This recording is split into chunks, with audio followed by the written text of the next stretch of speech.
Are you an X's and O's guy like me? Are you looking to improve your quarterback play in NCAA Football 14? Are you just tired of making dump-off passes to the underneath receiver because you can't really tell how the defense is lined up and which wide receiver is open? Well, this video I'm going to teach you how to improve your quarterback play by breaking down the defenses, showing you some tip-offs of who's going to be open, and help you determine where you're going to throw to the wide receiver. Let's break down the first play. On this play, we have 5 wide receivers lined up. You have 2 cutting over the middle on post routes. You have 1 with a fade route. You have 1 with an in route over on the right side.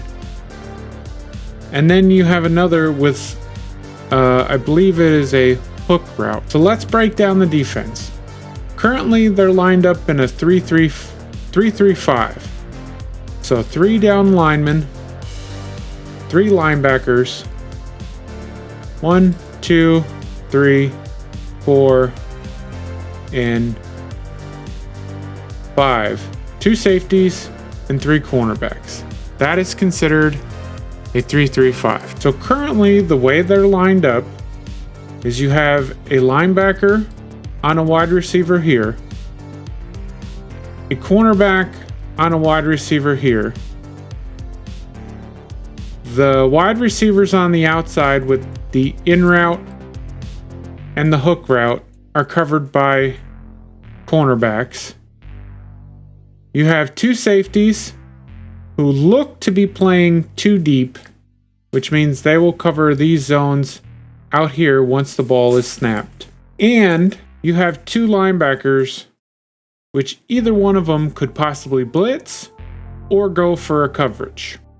In this scenario, if the defense were to be playing man coverage, this setup would be 2 deep man with the linebacker moving over to cover the wide receiver.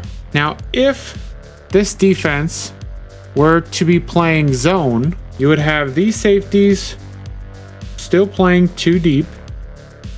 So when the ball is snapped, their job is to cover these outside zones. These linebackers would back up and cover these immediate zones. And then depending on the zone defense, you may have this cornerback covering intermediate and the 2 on the outside covering the flat. So that is your pre-snap read.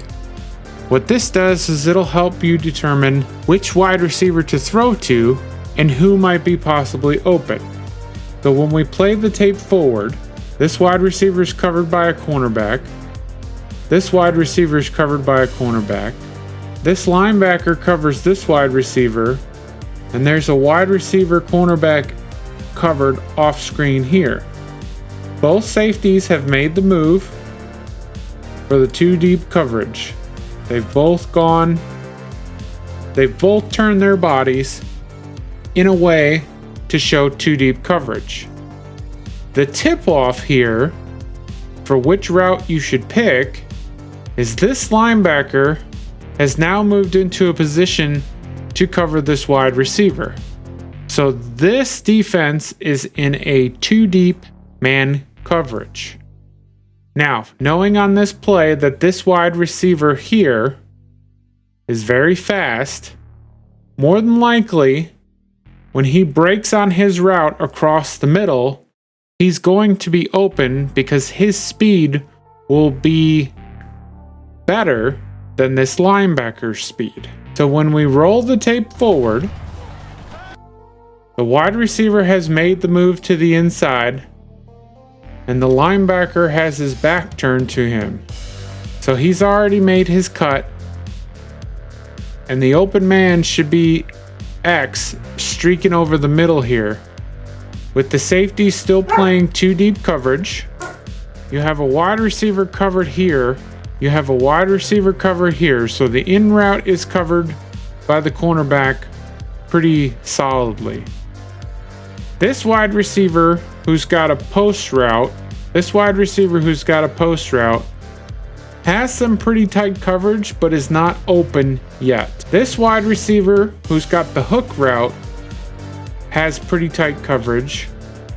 And even though this wide receiver has a step on the linebacker, this safety is going to be his protection over the top. So if you were to pass to this wide receiver, more than likely it's a 50-50 ball. So while this receiver here has already made his move and is cutting over the middle, he's going to be your open receiver for a big gain. At this point, the wide receiver has a step on the linebacker. The safety up top has over the top coverage. When we keep running the play after the pass, that safety will now drop down, make the tackle. What a pass to the freshman. And boom, or to the you sophomore. have a 19-yard reception right there. The sophomore. Thank you for taking the time to watch the video, and I really hope it helped. I'm going to be putting out more like this, breaking down other plays. If you want to see more NCAA action, go check out my Twitch page, twitch.tv/BigD2, where we play NCAA football nearly every stream. Thank you for watching, and I'll see you in the next one.